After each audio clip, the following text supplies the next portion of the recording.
کرو اب اللہ کا شکر ہے غلامی کا نظام اس وقت نہیں ہے، لیکن جس زمانے میں تھا تو جو آقا ہوتا تھا وہ غلام کے لیے سب کچھ ہوتا تھا، یعنی غلام کا مالک ہوتا تھا باقاعدہ، اور مالک ہونے کے ناطے اس سے وہ جو چاہے کروا لیتا تھا اس سے۔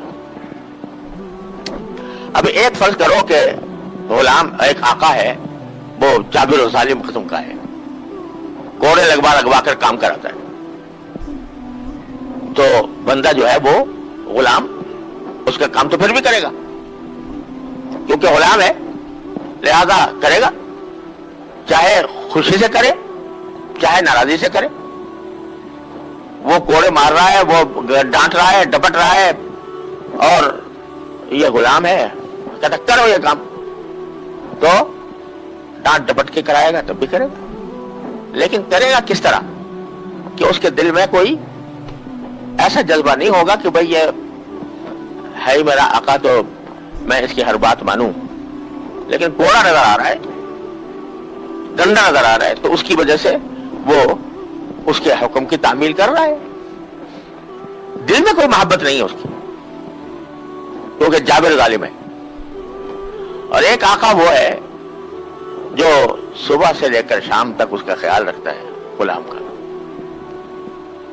اس بات کا خیال رکھتا ہے کہ اس کو کوئی تکلیف نہ ہو، یہ آرام سے رہے، یہ اس کو نیند بھی اس کی پوری ہو، اور کوئی کام اس کی مشقت کے ایسے مشقت کا نہ لوں کہ جو اس کے اوپر بھاری ہو جائے۔ پیار سے اس کو پکارتا ہے، پیار سے اس سے معاملہ کرتا ہے، پیار سے اس کو کوئی حکم دیتا ہے، پیار سے اس سے باتیں کرتا ہے۔ اب یہ آقا دیکھو اور اس کا غلام دیکھو، تو غلام جو ایسے آقا کا جو غلام ہوگا وہ اپنے آقا پر فریفتہ ہوگا یا نہیں ہوگا کہ یہ آقا ہے، مجھے سب کچھ کر سکتا ہے، مجھے مار بھی سکتا ہے، مجھے ڈانٹ بھی سکتا ہے، مجھے سبھی کچھ کر سکتا ہے، لیکن اس نے مجھے اتنی پیار سے رکھا ہوا ہے، اتنی شفقت اور محبت سے رکھا ہوا ہے کہ میں اس کی شفقتوں میں نہال ہوں۔ تو اس کے دل میں جو آقا کی محبت ہوگی، اس کی جو عظمت ہوگی، وہ پہلے والے غلام سے کہیں زیادہ ہوگی۔ تو باری تعالیٰ یہاں اپنے نیک بندوں کو فرمایا عباد الرحمن، عباد الجبار نہیں یہاں پر فرمایا، عباد القہار نہیں فرمایا، بلکہ عباد الرحمن، کہ یہ بندے ہیں رحمان کے، جس نے ان کو اپنی نعمتوں میں نہلایا ہوا ہے، اس کے بندے ہیں۔ تو وہ یہ دل میں تصور رکھتے ہیں کہ میں ایک ایسی ذات کا بندہ ہوں، اس کا غلام ہوں کہ جس کی نعمتوں میں میں صبح سے لے کر شام تک نہایا ہوا ہوں۔ تو جو بندہ دل میں یہ بات رکھے گا کہ میں رحمان کا بندہ ہوں، تو پھر وہ اس کی اطاعت، اس کی تابعداری، اس کی فرما برداری محض زور زبردستی سے نہیں کرے گا، بلکہ اس کی فرما برداری وہ دل سے کرے گا۔ تو اس لیے فرمایا کہ سب سے، میں تو سمجھتا ہوں کہ اس سے بڑا تمغہ کوئی اور ہو نہیں سکتا جو اللہ تبارک و تعالیٰ نے اپنے بندوں کو دیا، عباد الرحمن، اس سے بڑا تمغہ کوئی ہو نہیں سکتا جو کوئی آقا اپنے غلام کو دے، جو مالک اپنے بندے کو دے۔ تو عباد الرحمن، یا رحمان کے بندے، اور بندگی ان کا سب سے اعلی، ان کی سب سے اعلیٰ صفت ہے۔ اب اس بندگی کا جو مظاہرہ ہے وہ آگے ان کی صفات میں فرمایا کہ الذین یمشون علی الارض ہونا، یہ رحمان کے بندے وہ ہیں جو زمین پر عاجزی سے چلتے ہیں، عاجزی سے چلتے ہیں۔ وَإِذَا خَاطَبَهُمُ الْجَاهِلُونَ، اور اگر نادان لوگ ان سے مخاطب ہوتے ہیں، ان کو مخاطب کرتے ہیں تو یہ سلامتی کی بات کہتے ہیں۔ اب یہاں عباد الرحمن کے بعد جو سب سے پہلی اور مقدم صفت بیان فرمائی وہ یہ کہ زمین پر عاجزی سے چلتے ہیں۔ اصل مقصود یہ ہے کہ زمین پر عاجزی سے کیوں چلتے ہیں؟ اس لیے چلتے ہیں کہ دل میں تواضع ہے، تواضع کا کی تعریف کرنا مقصود ہے۔ اس کی اہمیت بتلانا مقصود ہے. نماز و کا ذکر بعد میں آ رہا ہے, والذین یبیتون لربہم سجدا وقیاما, لیکن پہلا وصف جو مطلوب ہے وہ ہے تواضع. بندگی کا پہلا سبق تواضع ہے. تواضع کی کیا معنی کہ میری کوئی حقیقت نہیں, دل میں یہ سمجھے, زبان سے کہنے سے کچھ نہیں ہوتا. زبان سے کہہ دے کہ بھئی میں ناچیز ہوں, ناکارہ ہوں, اس سے کچھ نہیں, یہ تواضع نہیں ہوتی. صرف یہ تواضع نہیں ہوتی, صرف یہ, جب تک کہ دل میں بھی واقعی یہ بات نہ ہو کہ واقعی میں میری کوئی حقیقت نہیں, میں تو گندا قطرہ تھا اور اس قطرے کو ہی میرے مالک نے جو ہے وہ خون بنا دیا, اس کو لوتھڑا بنا دیا, اس کے اوپر ہڈیوں پہ گوشت چڑھا دیا. فانشأناہ خلقا آخر, ہم نے ایک اور چیز ہی بنا دیا ان کو. فتبارک اللہ احسن الخالقین. تو آدمی کو اگر اپنی یہ حقیقت مستحضر رہے, یہ ہے تواضع. کہنے کو میں بھی کہہ دوں گا, ہر ایک آدمی کہہ دے گا بھائی باقی میں تو سمجھتا ہوں کہ میری کوئی حقیقت نہیں ہے, یہ ہے وہ ہے, لیکن دل میں جاگزین نہیں ہوتی یہ بات بغیر متواضع کی صحبت کے. دل میں جاگزین نہیں ہوتی, اپنے ہی کمالات میں گم رہتا ہے انسان. میں یہ ہوں, میں وہ ہوں, میرا علم دیکھو, میرا کمال دیکھو, میری تجارت دیکھو, میری دولت دیکھو, میرا مکان دیکھو, میری کار دیکھو, میرے اثرات دیکھو, میری شہرت دیکھو, لوگوں میں میری مقبولیت دیکھو. ان میں گم رہتا ہے انسان. عقیدے کے اعتبار سے کوئی پوچھے تو عقیدہ میں تو ہے عقیدہ کہ میری حقیقت کچھ بھی نہیں, جو کچھ ہے اللہ تبارک و تعالیٰ کی عطا ہے. عقیدہ تو ہے, لیکن عقیدہ اور چیز ہے, اور اس کا استحضار, اور اس استحضار کے نتیجے میں اس کا زندگی کے اوپر عکس, یہ اور چیز ہے. عقیدہ بے شک ہے, اگر کوئی پوچھے گا تو یہ کہے گا کہ یہ میری حقیقت کچھ بھی نہیں, لیکن جس چیز میں دن رات گم ہے وہ کیا ہے؟ وہ یہی ہے نا, میں عالم ہوں, میری اتنی تصانیف ہیں, میرا اتنا بیانات ہیں, میرے اتنے لوگ گرویدہ ہیں, میرے یہ میری بات میں لوگوں کو اثر ہوتا ہے, لوگ میرے گرد گھومتے ہیں, چار دانگ عالم میں میرا شعرا ہے, اور میں تجارت میں کرتا ہوں تو تجارت میں میرا اعلی مقام ہوتا ہے, تجارت میں میرا ایک اعلی مقام ہے. میں یہ کیا ہے سب لوگ میرے آگے. تو یہ دماغ جو ہے نا, وہ عقل تو کہہ رہی ہے کہ تو کچھ نہیں, لیکن دماغ جو ہے, جو انسان کا جو جذبات ہیں, عملی جذبات ہیں, وہ اس حقیقت کو پیچھے ڈال دیتے ہیں, اس پر پردہ ڈال دیتے ہیں, اور انسان اپنے ظاہری کمالات اور ظاہری خوبیوں کا مراقبہ کرتا رہتا ہے. مراقبہ کرنا تھا اللہ جل جلالہ کے انعامات کا, مراقبہ کرنا تھا اپنی کوتاہیوں کا, لیکن انسان جو ہر وقت جس مراقبے میں رہتا ہے, یہ میں نے کام اچھا کر لیا, یہ میں نے اچھا کر لیا, یہ میں نے اچھا کر لیا, میرا یہ کمال حاصل ہو گیا, مجھے یہ, اس کے مراقبے میں لگا ہوا ہے صبح شام تک.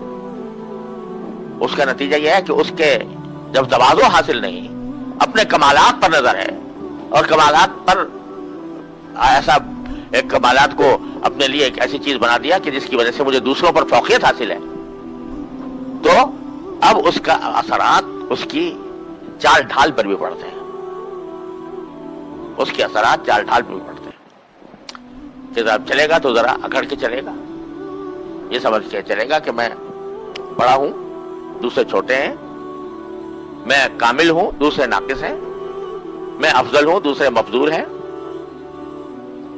یہ کیا حقیر کیڑا میرے سامنے پھر رہا ہے؟ تو وہ اکڑ کے چلے گا, تو سینہ تان کے چلے گا.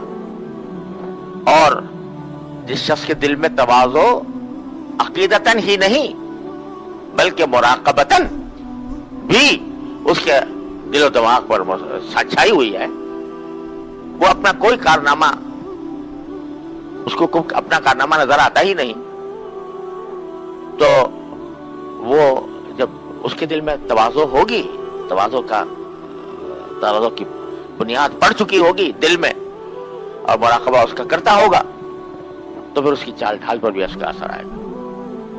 وہ کیا آئے گا؟ الذین یمشون علی الارض ہونا، کہ زمین پر وہ عاجزی سے چلتے ہیں۔ عاجزی سے چلنے کا معنی یہ نہیں ہے کہ بتکلف آدمی اپنے آپ کو عاجز بنا کے چلے۔ اگر بتکلف چلے گا تو یہ عین تکبر ہے، عین تکبر ہے، اور یہ عین ریاکاری ہے۔ لیکن عاجزی سے چلنے کے معنی یہ ہے کہ جب آدمی سمجھتا ہی اپنے آپ کو کچھ نہیں، تو یقین کرو جو صحیح متواضع ہوتا ہے وہ جب چل رہا ہوتا ہے تو جتنے آدمی نظر آ رہے ہوتے ہیں اس کو، جتنے نظر آ رہے ہوتے ہیں ان سے اپنے آپ کو کمتر سمجھتے ہیں۔ یہ لوگ تصور کرنا بعض اوقات مشکل ہو جاتا ہے، لیکن حقیقت یہ ہے کہ جتنے چل رہے ہوتے ہیں وہ ان سے اپنے آپ کو کیا سمجھتا ہے؟ کمتر سمجھتا ہے۔ جب کمتر سمجھ رہا ہے تو کیسے اکڑے گا؟ وہ طبعاً ہی، بتکلف نہیں، اس کی طبیعت ہی ہوگی کہ وہ بے تکلف بھی عاجزی کے ساتھ چلے گا۔ اگر کسی کی رفتار ہی چاہے اس قسم کی ہو دیکھنے، یعنی اس کی طبیعت رفتار بھی آدمی کی جو ہے، آدمی کی کیسی ہوتی ہے بعض اوقات، وہ تکبر کی وجہ سے نہیں ہو رہی، تکلف نہیں کر رہا، وہ جانتا ہے، کسی کو دوسرے کو حقیر نہیں سمجھتا، لیکن جانتا ہے کہ میں تکبر کرنے والا ہی نہیں ہوں، تو وہ اگر چال میں تھوڑا سا اس کے کچھ اس طرح کی چیز نظر آ بھی جائے تو وہ اس کے تواضع کے منافی نہیں ہے۔ لیکن جو آدمی بتکلف کرے، تکلف کے ساتھ چلے اور اس تکلف ہی کو اپنی عادت بنا لے، تو اس کو فرمایا لا تمشی فی الارض مرحا، زمین پر اکڑ کر مت چلا کرو، انک لن تخرق الارض ولن تبلغ الجبال طولا۔ تو انسان کے اوپر تکبر کے جو اثرات ہوتے ہیں وہ بعض اوقات اس کی چال پر بھی آ جاتے ہیں، تو اس لیے فرمایا سب سے پہلی چیز کہ الذین یمشون علی الارض ہونا۔ اور بعض اوقات انسان کی آواز پر بھی آ جاتے ہیں کہ جب طبیعت میں تکبر ہے، اپنے آپ کو دوسروں سے بڑا سمجھتا ہے، دوسروں کو حقیر سمجھتا ہے، تو زبان تو اس کے آواز بھی بلند ہو جاتی ہے، آواز بلند ہو جاتی ہے۔ چونکہ طبیعت میں تکبر ہے، ہر آدمی کو اپنے سے کمتر سمجھتا ہے کہ یہ بیوقوف ہے، میں عقل مند ہوں، سب بیوقوف ہے یہ جتنے بھی ہیں، اور میں عقل مند ہوں۔ میں جو بات کہوں گا یا جو بات سوچوں گا وہ ہی افضل ہوگی، اور باقی سب کی سب نیچے ہیں، سب نچلے درجے میں ہیں، کسی کی بات قابل قبول نہیں ہے، میری قابل قبول ہے، میں جو کہوں وہ سچ ہے، وہ حق ہے، اور دوسرے اگر اس کے خلاف کہہ رہے ہیں تو وہ پاگل ہیں، بیوقوف ہیں، بد سلیقہ ہیں۔ جب یہ تصور ہوتا ہے تو پھر آواز بھی بلند ہو جاتی ہے۔ تو حضرت لقمان نے جو اپنے بیٹے کو وصیت کی قرآن کریم میں سورہ لقمان میں، تو کیا کہا؟ وَاقْصِدْ فِي مَشْيِكَ وَاغْضُضْ مِنْ صَوْتِكَ، اپنی چال میں بھی اعتدال رکھو، یعنی تکلف نہ کرو، اعتدال رکھو، جیسی طبیعت ہے اس کے مطابق چلو، نہ تکبر نہ تواضع، یعنی دیکھنے سے تم اس طرح تم نہ تواضع تکلفاً اختیار کرو نہ تکبر اختیار کرو۔ وَاقْصِدْ فِي مَشْيِكَ وَاغْضُضْ مِنْ صَوْتِكَ، اور ساتھ ہی یہ بھی فرمایا کہ اپنی آواز کو پست رکھو، زور زور سے بولنا یہ اس سے منع فرمایا، وَاغْضُضْ مِنْ صَوْتِكَ۔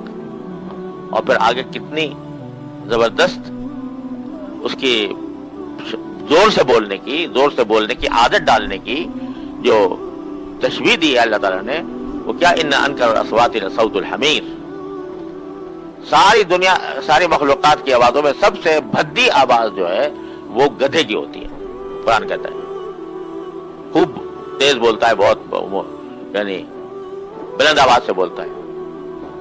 تو فرمایا کہ تم آواز بھی پست رکھو. بقصد فی مشیک واغضض من صوتک ان انکر الاصوات لصوت الحمیر. آواز ذرا دھیمی آواز سے بولا کرو. بلند آواز سے چیخنا پکارنا چاہے برحقی کیوں نہ ہو یہ کوئی صحیح بندوں کا کام نہیں ہے. اللہ کے بندوں کا کام یہ نہیں. اگر یہ تیز آواز سے بولنا کوئی باعث فضیلت ہوتا, کوئی اچھی بات ہوتی, تو پھر تمہیں اللہ تعالیٰ اس کی مدح فرما دے.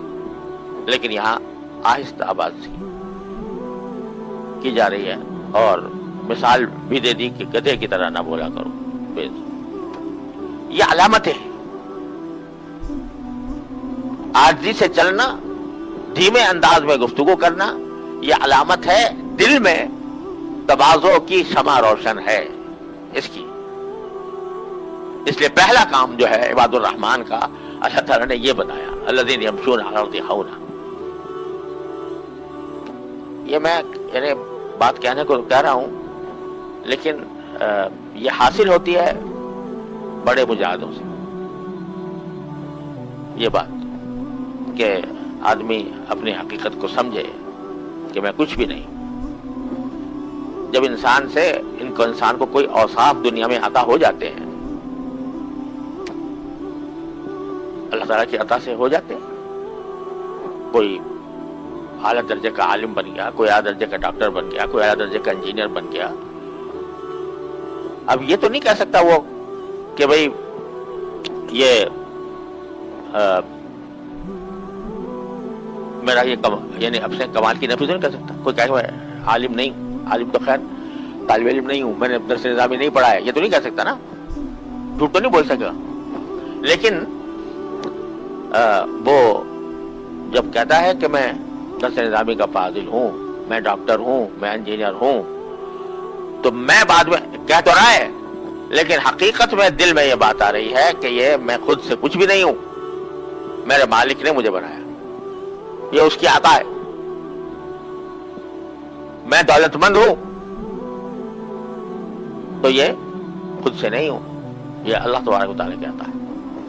اس بات کا استحضار رہنا اور دھیان رہنا یہ مجاہدے سے ہوتا ہے, بزرگوں کی صحبت سے ہوتا ہے.